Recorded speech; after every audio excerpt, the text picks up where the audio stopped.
का तीज का पूजन व्रत कुंवारी कन्या कर सकती है, शादी होने के बाद भी नारी कर सकती है।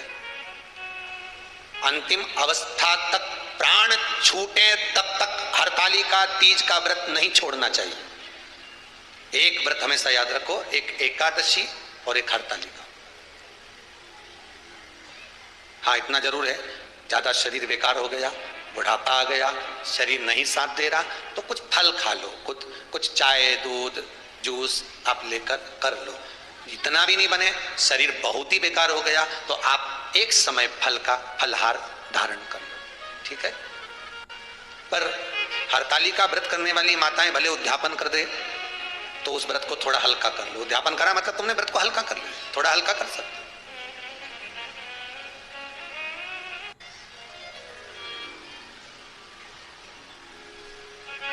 हरतालिका तीज का जो व्रत का उद्यापन करते हैं उसमें 5 चीज रखते हैं ना, 5 कपड़े स्त्री के, 5 कपड़े पुरुष के, 5 तरह का अनाज, 5 तरह का फलहार, 5 तरह का फल।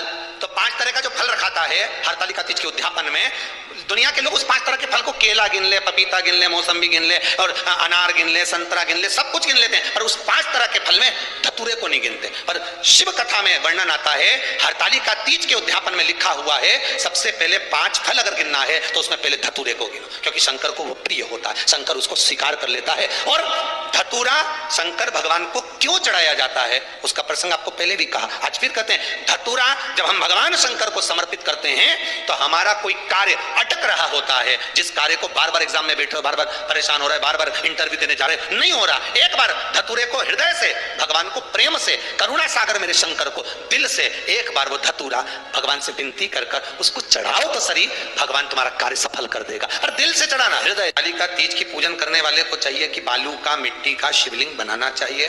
फुलेरा जो बनाया गया है ऊपर शंकर जी के ऊपर लटकाने के लिए, टांगने के लिए, उसके नीचे शिव पार्वती गणेश जी की सुंदर बालू की मूर्ति बना लेना चाहिए, पार्थिव लिंग का निर्माण कर लेना चाहिए, शिव की आराधना करना चाहिए।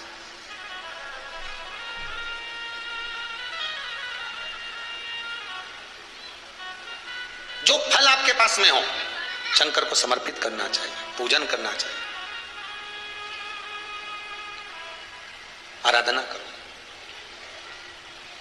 सबसे पहली पूजन हरतालिका तीज की प्रदोष काल के अंतर्गत हो जाना चाहिए, शाम के समय पर। प्रयास करा करो प्रदोष काल के समय पर पहली पूजन हो जाए तो ज्यादा अच्छा। पर लोगों की आदत रहती है कि 8 बजे तक, 8:30 बजे तक, 9 बजे तक पहली पूजन करें, फिर दूसरी आराम से, फिर तीसरी, फिर आराम से, फिर चौथी। तो ऐसा सब अपने अपने हिसाब से। पर शास्त्र रीति कहती है कि प्रदोष का जो समय होता है, प्रदोष काल जो होता है, शाम का जो समय होता है, उस समय पर हरतालिका तीज की पहली पूजन हो, जिससे आपका स्मरण चित्त शंकर भगवान में उस घड़ी, उस पल, उस क्षण में आप शिव के हो जाए और शंकर आपका हो जाए। हाँ, अगर किसी के आने में देरी हो, कोई आ नहीं पा रहा है, बहुत देरी हो रही हो, तो हरतालिका पूजन व्रत वर्णन करता है कि शिवलिंग का निर्माण, पार्वती जी की मूर्ति का निर्माण, गणेश जी का निर्माण और फुलेरा जो बनाया हुआ है, ये प्रदोष काल के पहले बनकर तैयार हो जाना चाहिए। प्रदोष काल के अंतर्गत फुलेरा नहीं बनना, फुलेरा पहले बन जाना चाहिए।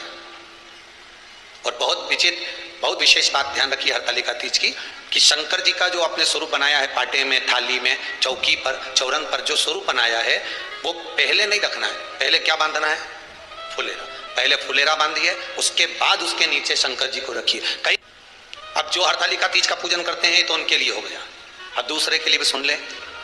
जो नारी हरतालिका तीज का पूजन नहीं करती, व्रत नहीं करती, साधना नहीं करती, उसके लिए भी कहा गया कि आप अगर ये व्रत नहीं करते हो तो एक कार्य जरूर करना, कहीं पर फुलेरा बंधा हो, हरतालिका की पूजन हो रही हो, 5 मिनट 10 मिनट निकालकर अपने आसपास के किसी पौधे में से पत्तियां लेकर या पुष्प लेकर, 5 वृक्ष की पत्ती या 5 वृक्ष के पुष्प लेकर शंकर भगवान को जब पूजन हो रही हो, 5 मिनट माताएं जब पूजन कर रही हो, तब आप भी उस पुष्प को, उस पत्तियों को शंकर को समर्पित कर सकते हो। ये नहीं चढ़ा सकते तो 5 फल नहीं चढ़ा सकते तो 5 कुछ भी पुष्प आदि का आप शिव को समर्पित करो।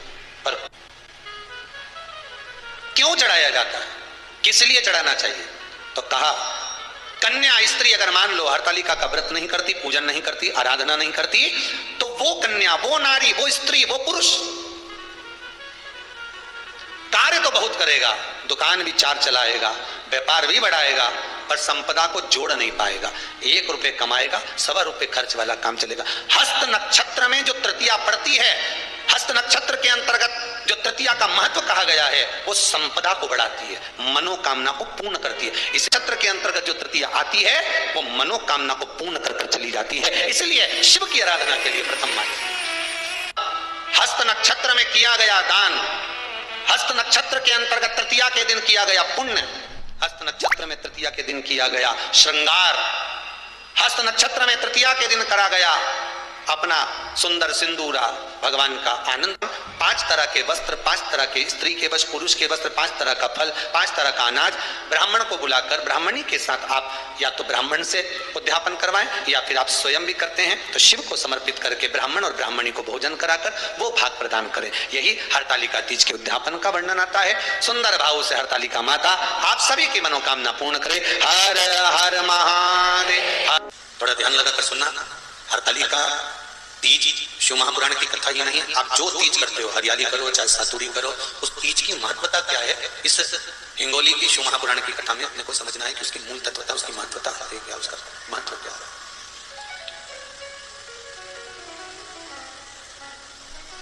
भगवान ब्रह्मा, भगवान विष्णु और भगवान शिव,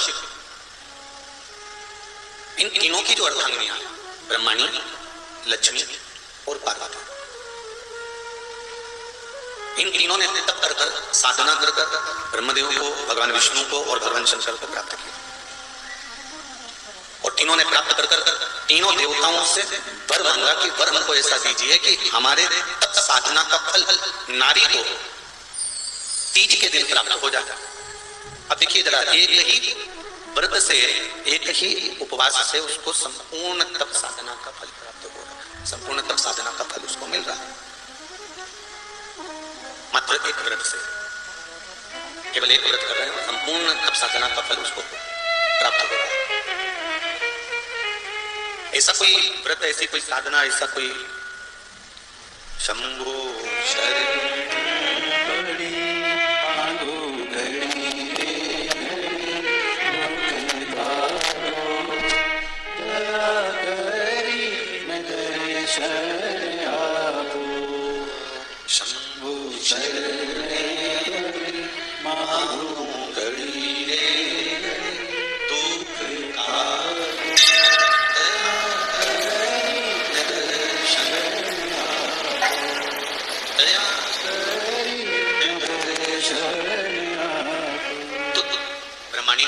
से मांगा, लक्ष्मी जी ने भगवान विष्णु से मांगा, पार्वती जी ने भगवान शिव से मांगा कि ऐसा वर दे दीजिए जिस वर से एक ही व्रत करने से संपूर्ण फल की प्राप्ति हो जाए, संपूर्ण फल मिल जाए। ऐसा एक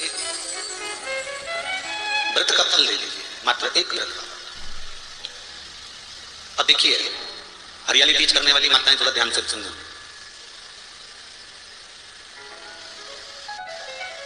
हरियाली तीज जब माताएं करती हैं तो एक हरियाली तीज, एक गणगौर की तीज,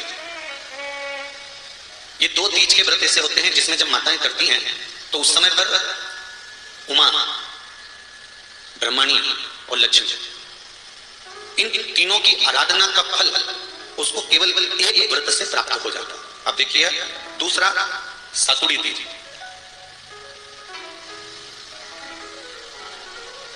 इसमें उमा और महेश्वर, उमा और महेश, ब्रह्मणी और लक्ष्मी, इन 4 के व्रत तप का फल एक साथ सातुड़ी तीज के दिन प्राप्त हो जाता है। अब एक आती है हरतालिका तीज। आप लोग करते हो हरतालिका? यहाँ लोग करते कि नहीं करते? करते हैं यहाँ पे हरतालिका? कौन कौन करता है? हाथ उठाओ जरा। अरे सभी करते हो, करो, बहुत बढ़िया, बहुत अच्छी बात। एक आती है हरतालिका तीज। इस तीज का व्रत माता पार्वती बेल वृक्ष के आनंद के साथ में फुलेरा बनाकर करती है, और जिसमें इस हरतालिका में माता पार्वती जी के जितने जन्म पहले हुए हैं, माता पार्वती का जन्म तो 52वें नंबर का, 52 नंबर पे माता पार्वती का जन्म है। इससे पहले तो माता के 51 जन्म पहले हो चुके, 51 जन्म माता पार्वती का पहले हो चुके। तो वो जितने जन्म माता पार्वती पूर्व में ले चुकी हैं। ब्रह्माणी